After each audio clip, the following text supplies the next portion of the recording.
Captain America reborn के last episode के अंदर हमने देखा था कि किस तरह से जो है शेरन कार्टर के ऊपर भैंग भैंग एक्सपेरिमेंट्स वगैरह कर रहे होते हैं, पता लगाने की कोशिश कर रहे होते हैं कि किस तरह से कैप्टन की जो है ये मिस्ट्री के अंदर किस तरह से उनको सॉल्यूशन मिल सकता है। वहीं पे हम कैप्टन अमेरिका को देख रहे थे जो अलग अलग टाइम स्ट्रीम्स के अंदर घूम रहे थे और उनको ये बात पता चलती है कि अगर उन्होंने इस टाइम स्ट्रीम के अंदर कुछ भी अलग करने की कोशिश करी तो उनका फ्यूचर चेंज हो सकता है। इसी वजह से वो उसमें कोई भी चेंजेस नहीं कर रहे हैं। लेकिन यहीं पे हमने देखा था कि ब्लैक विडो और कैप्टन को ऑसबॉर्न पकड़ लेता है और वो यहाँ पे नताशा रोमानोफ को बताता है कि किस तरह से शेरन कार्टर को उसने दुनिया का मोस्ट वांटेड इंसान बना दिया है और उसके पास सिर्फ 24 घंटे हैं पुलिस वालों के अंदर आगे सरेंडर करने के लिए, वरना यहाँ पे बकी वांस जो दूसरा कैप्टन अमेरिका है उसकी मौत का इल्जाम भी शेरन कार्टर के सर पे लग जाएगा। अब आगे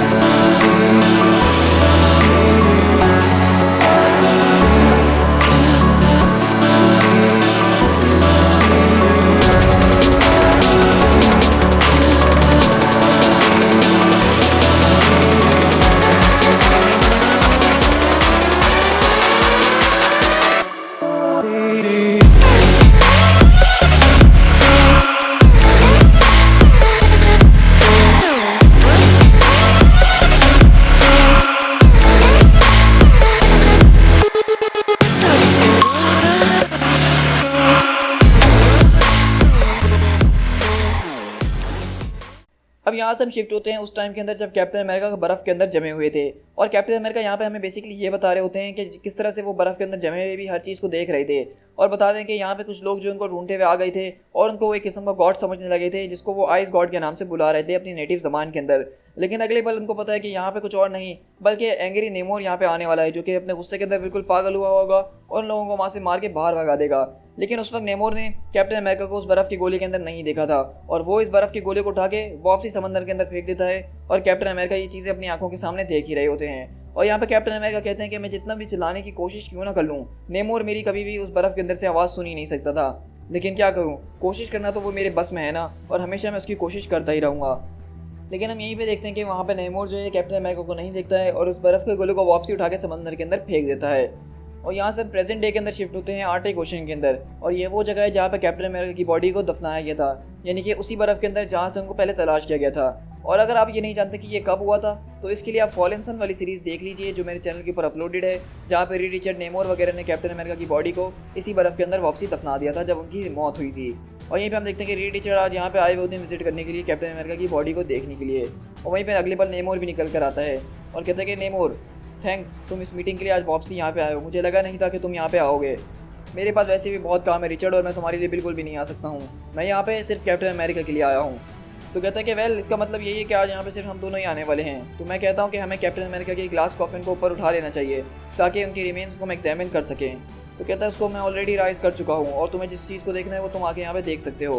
और वो बताते हैं कि टोनी स्टार्क ने मुझे जो है नोटिफाई किया था कि उनकी सेलुलर डीके जो है वो वैसा नहीं हो रहा है, बॉडी जो है वो डीके नहीं हो रही है बल्कि वैसी की वैसी फ्रोजन ही है। और यहीं पे हम देखते हैं कैप्टन अमेरिका की हमें थोड़ी सी बॉडी दिखाई जाती है उस ग्लास कॉफिन के अंदर से। लेकिन अगले पल नेमोर चीखता है कि नहीं। तो रीड रिचर्ड पूछते हैं कि क्या हुआ, तुम क्यों चिल्ला रहे हो। तो कहता है ये पॉसिबल नहीं हो सकता है, ये खाली नहीं हो सकता है। तो रीड रिचर्ड बोलते हैं कि ये क्या, अभी मैंने 1 सेकंड पहले तो उसके अंदर बॉडी देखी थी, आखिरकार वो कहाँ चले गई। तो नेमोर बोलता है कि नहीं, ये बॉडी मेरी प्रोटेक्शन के अंदर थी, आखिरकार ये कैसे हो सकता है, मैं कैप्टन स्टीव रॉजर्स को कैसे फील कर सकता हूँ।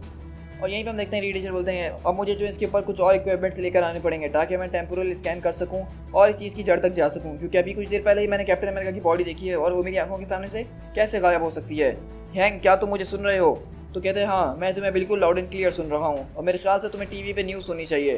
तो कहते हैं सर 1 मिनट, मैं तुमसे ये इस वक्त बताना चाह रहा हूँ कि मैं आर्टिक के पास आया हूँ जहाँ पे कैप्टन अमेरिका को हमने दफनाया था और हमारे पास एक बहुत बड़ी प्रॉब्लम है। तो हैंक पिम बोलते हैं कि वेल मैं भी तुमसे कुछ यही कहने वाला था कि न्यूज़ देखो, हमारे पास एक बहुत बड़ी प्रॉब्लम है। और इस तरह हम पिम के लैब के अंदर शिफ्ट होते हैं जहाँ पे वो लोग यही सब डिस्कस कर रहे होते हैं कि हमारे पास एक बहुत बड़ी प्रॉब्लम है क्योंकि न्यूज़ फीड में हर तरफ शेरन को जो है मोस्ट वांटेड इंसान बना दिया गया है। वहीं पे शेरन बोलती है कि स्टॉप नताशा, अब तुम मुझे जो है समझाने की कोशिश मत करो, ये मेरा फाइनल डिसीजन है, मैं अपने आप को उन लोग के हाथों सौंप रही हूँ। तो नताशा बोलती है कि एब्सोल्युटली नॉट शेरन, तुम ऐसा कुछ भी नहीं करने वाली हो, वो लोग कोई नहीं होते हमें अल्टीमेटम्स देने वाले। तुम्हें पे विजन समझाने की कोशिश करता है कि आप इस बात को समझिए कि उन लोग को जो है आपकी ज़रूरत है, जो चीज़ उनको करनी है उसके लिए आप एक बहुत ही इंपॉर्टेंट चीज़ है और इसीलिए शायद ऑसबॉर्न जो है आपको स्टडी में लेना चाहता है ताकि वो लोग अपना इविल प्लान उसके ज़रिए ख़त्म कर सकें। तो शेरन बोलती है कि मुझे अब इसके बारे में कोई परवाह नहीं है कि उनका क्या प्लान है और क्या नहीं, मुझे बस सब चीज़ों को बिल्कुल ठीक करना है। मैं नहीं चाहती कि ऑसबॉर्न मेरी वजह से बकी बांस का खून कर दे और उसका इल्ज़ाम भी मेरे हाथों पे लग जाए, और अगर वैसे भी वो मारा गया तो उसका इल्ज़ाम तो मेरे सर पे ही आएगा, क्योंकि मैं इस बात को जानती हूँ लेकिन फिर भी सरेंडर नहीं कर रही हूँ। तो नताशा बोलती है कि तुम्हें क्या लगता है, क्या कभी भी बकी ये चाहेगा बात कि तुम जाकर सरेंडर कर दो? मैं इस बात की गारंटी देती हूँ शेरन कि वो कभी भी ऐसा नहीं चाहेगा और बांस अपना ख्याल खुद रख सकता है। और इस तरह शिफ्ट होते हैं थंडरबोल्ट्स के जहाज़ के अंदर, जहाँ पे गोस्ट और स्कर्च को यहाँ पे ले आया जा रहा होता है और वो लोग कैप्टन अमेरिका को यहाँ से आगे ले जा रहे होते हैं। और वो बोलता है गोस्ट, तो तुम हो नया कैप्टन अमेरिका? बकी रियली? इसको देख के मैं काफ़ी ज़्यादा सरप्राइज हुआ हूँ, लेकिन अब चीज़ें मुझे जो इतनी ज़्यादा सरप्राइज नहीं करती हैं। वैसे ही मेरी ज़िंदगी में बहुत ज़्यादा सरप्राइजेस हैं। हम बेस पे जाने के बाद वापसी इस बात का पता लगा ही लेंगे कि इतने सालों के बाद भी तुम अब तक जिंदा कैसे हो। वहीं पे स्कर जो है कि उसकी शील्ड देख रहा होता है और कहता है कि ये शील्ड तो बहुत बढ़िया है, परफेक्टली बैलेंस और बहुत ज़बरदस्त वेट है इसका। तो बकी बोलता है कि अपने दोस्त से कहो कि इस शील्ड को नीचे रख दे। तो वो गोश्त बोलता है कि इस वक्त तुम किसी किस्म की पोजीशन में नहीं हो कि हमें ऑर्डर दे सको। इस वक्त तुम यहाँ बैठ के सिर्फ एक ही बात की उम्मीद कर सकते हो कि ऑसबॉर्न तुम्हें थंडरबोल्ट्स में आने की ऑफर कर दे, वरना तुम्हारे पास जीने की और कोई दूसरी वजह नहीं होगी। और जब ये सारी की सारी चीज़ें खत्म होंगी तो उसके बाद से तुम कभी भी इस यूनिफॉर्म को नहीं पहनने वाले हो। कितने मज़े की बात है ना। तुम्हें वह बकी बोलता है अगर ऐसी बात है तो फिर मुझे भी तुम्हें कुछ बताना होगा गोश्त, मैं भी तुमसे कुछ कहना चाहता हूँ। मुझे जो है किसी किस्म की उम्मीद की ज़रूरत नहीं है जब मैं तुम जैसे डर्ट बैग्स के साथ डील कर रहा हूँ। वहीं पे हम देखते हैं कि वो जोर से कैप्टन अमेरिका को मारता और बोलता है कि बहुत अच्छी ट्राई करी कैप्टन अमेरिका जूनियर, लेकिन ये हमारे ऊपर काम नहीं करने वाली है। और वहीं पे स्कर्च बोलता है कि तुम बहुत ज़्यादा पैथेटिक हो, तुम्हें इस बात का बहुत ज़्यादा रिग्रेट होगा कि तुमने कैप्टन अमेरिका की शील्ड को छुआ है मेरी इजाज़त के बगैर। तो वहीं पे स्कर्च उसका मुंह पे जूता मारते हुए कहता है तो अफसोस तो तुम्हें इस बात का होगा, और वो उसको यहाँ पे टॉर्चर कर रहा होता है।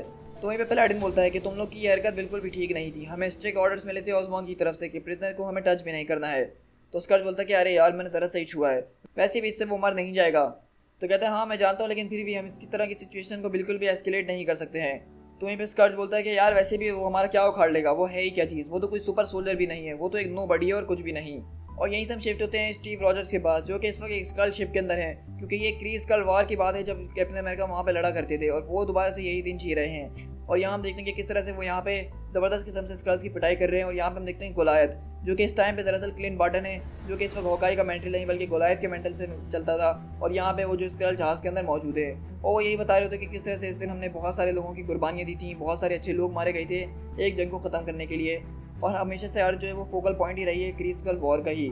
लेकिन इस सब के बीच जो हमें सबसे मेन चीज़ कैप्टन अमेरिका की नज़र पड़ती है वो ये होती है कि कैप्टन अमेरिका की नज़र पड़ती है यहाँ पे विजन के ऊपर, और वो पूछते हैं कि विजन तुम भी यहाँ पे मौजूद हो, क्या तुम्हारे पास अभी भी तुम्हारी बैकअप मेमोरी मौजूद है जो कि एवेंजर्स कंप्यूटर के साथ जुड़ी हुई है? तो कहता है कि हाँ वो मेरे पास अभी भी मौजूद है, लेकिन अभी तक मैंने उसको डीएक्टिवेट नहीं किया है। आप उसके बारे में क्यों पूछ रहे हैं? तो स्टीव रॉजर्स बोलता है क्योंकि मैं चाहता हूँ, मैं तुम्हें यहाँ पे कुछ बताना चाहता हूँ, लेकिन मैं ये भी चाहता हूँ कि तुम उसके बारे में बिल्कुल भूल जाओ। इस चीज़ को तुम जो अपनी डीप मेमोरी के अंदर दफन कर देना, क्या तुम इसको मेरे लिए कर सकते हो? तो विजन बोलता है कि हाँ बिल्कुल मैं ऐसा ज़रूर कर सकता हूँ। और यहीं से हम शिफ्ट होते हैं उनके जहाज़ के अंदर यानी थंडरबोल्ट्स के पास, और वो बोलते हैं कि हमारे पास एक प्रॉब्लम है, हमारी तरफ एक बुगी आते हुए नजर आ रही है। वो ज़रा एक मिनट, ये तो चले गई। उसका बोलता है कि तुम क्या मजाक यहाँ पे कर रहे हो? तो बोलता है कि मुझे लग रहा था कि शायद कोई हमारे पीछे है, लेकिन ये चीज़ जो एक सही तरह से मेरे सामने नज़र नहीं आ रही है, क्योंकि हम देखते हैं दरअसल वो चीज़ कोई जहाज़ वगैरह नहीं बल्कि फैल्कन होता है। इसी वजह से उनके रेडार पे वो सही तरह से शो नहीं हो रहा था, और फैल्कन उनका जहाज़ का शीशा तोड़ते हुए सीधा उसके अंदर घुसा है। वहीं पे गोश्त बोलता है कि तुम प्रिजन को सिक्योर करो, तुम प्रिजन को सिक्योर करो, हम इसको संभाल लेंगे। और यहीं से एंटमैन बोलता है कि बिल्कुल कैप्टन जैसा आप कहें। वहीं पे एंटमैन हम देखते हैं कि बकी के पास आता है और बोलता है तो तुम हो ऑफिशियल कैप्टन अमेरिका, यानी कि तुम एक असली वाले एवेंजर हो, सही कहा ना मैंने? कहता है कि हाँ, और मेरे ख्याल से तुम जो यहाँ पे एंटमैन हो। कहता है हाँ मैं एंटमैन तो हूँ, और वो एंटमैन हूँ जो नहीं चाहता बिल्कुल भी कि उसके पीछे अवेंजर्स लग जाएं उसको मारने के लिए। तो इसलिए इस बात को याद रखना कि जब तुम्हें ज़रूरत थी तो मैंने तुम्हें आज़ाद, तो अब जब कभी भी हमारा मुकाबला होगा तो तुम मुझे ज़ोर से नहीं मारना। और इस तरह हम देखते हैं यहाँ पे एंटमैन जो है वो कैप्टन अमेरिका को खुलवा देता है। और फिर स्कॉट बोलता है कि डैमेज गोस्ट, आखिरकार तुम यहाँ पे लड़ क्यों रहे हो, तुम जाके जहाज़ उड़ाने की फिक्र करो, हम इसको हैंडल कर ही लेंगे। तुम पे फैल्कन बोलता है तो तुम इस बारे में इतना श्योर हो कि तुम मुझे हैंडल कर लोगे? मुझे जो है खुद उस आदमी ने ट्रेन किया है जिसकी शील्ड तुम इस वक्त पकड़े हुए हो, तो तुम्हें लगता है कि तुम मुझे हरा पाओगे? लेकिन अगले बार हम देखते हैं कि वो वहाँ पर उसको लात मार के गिराता है और पीछे से आवाज़ आती है हे डिपस्टिक, क्या तुम्हें याद है कि मैंने तुमसे क्या कहा था? और हम देखते हैं कि बकी यहाँ पे उठकर आता है, उसकी ज़बरदस्त किस्म की धुलाई करता है और कहता है कि मैंने तुमसे कहा था ना कि तुम पछताओगे शील्ड को हाथ लगाने के लिए, और अब तुम्हें उसका जो है कीमत चुकानी पड़ेगी। और इस तरह हम देखते हैं कि वहाँ पे फैल्कन बोलता है तो जब तुम जहाज़ उड़ा रहे होते हो तब तो इंटेंजिबल नहीं रह सकते हो ना। और इस तरह वो जो है इसको गोश्त वहाँ पे लात मार के उस जहाज़ से बाहर निकाल देता है। और वहीं पे वो बोलता है कि डैम इट, ऑसबॉर्न तो हमें इसके लिए मार डालेगा जान से, या फिर उससे भी कुछ बुरा। और इस तरह हम देखते हैं कि यहाँ से फैल्कन जो है बकी को लेके वहाँ से आगे निकल जाता है। तो वहीं पे हैंक पेम बोलते हैं हमारे पास एक बहुत ही बढ़िया न्यूज़ आई, और वो ये है फैल्कन वहाँ से कैप्टन अमेरिका को लेकर निकल चुका है। तो कहती है नताशा पीछे से आते हुए, हाँ हैंक, ये तो अच्छी खबर तो है, लेकिन ये थोड़ी और भी अच्छी हो जाती, क्योंकि इस वक्त मुझे शैरन कहीं भी पूरे बेस के अंदर नहीं नज़र आ रही है। यहीं से हम शिफ्ट होते हैं रेड स्कल के पास, जो कि खड़े होकर सारी की सारी न्यूज़ देख रहा होता है कि किस तरह से ऑसबॉर्न ने शैरन कार्टर को मोस्ट वांटेड इंसान बना दिया ताकि उसको पकड़ा जा सके। लेकिन वहीं पर रेड स्कल बोलता है कि वाह ऑसबॉर्न, तुम्हें ज़रा सा भी इस बारे में पता नहीं है कि वो लड़की कितनी ज़्यादा कीमती है, तुम एक बहुत बड़े फूल हो, वो एक तरह की चाबी है हमारे पूरे के पूरे एक्सपेरिमेंट के अंदर। लेकिन वही पीछे से आवाज़ आती है कि एक्चुअली फादर वो इसके बारे में बहुत अच्छे तरीके से जानता है और इसी वजह से उसने हमें यहाँ पे भेजा है आपको ढूंढने के लिए।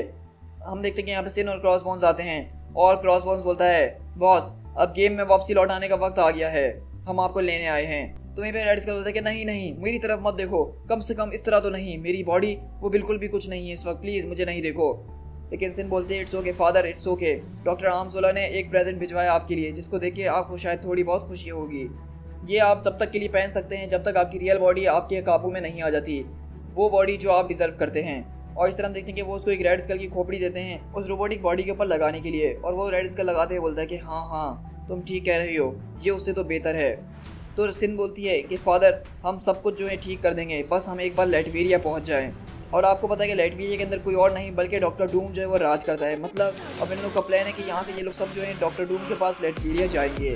और ये देख के हम देखते हैं कि रेड स्कल अपनी खोपड़ी पहनता है और कहता है कि तुमने बिल्कुल ठीक कहा मेरी बेटी, अब सब कुछ ठीक हो जाएगा। To be continued.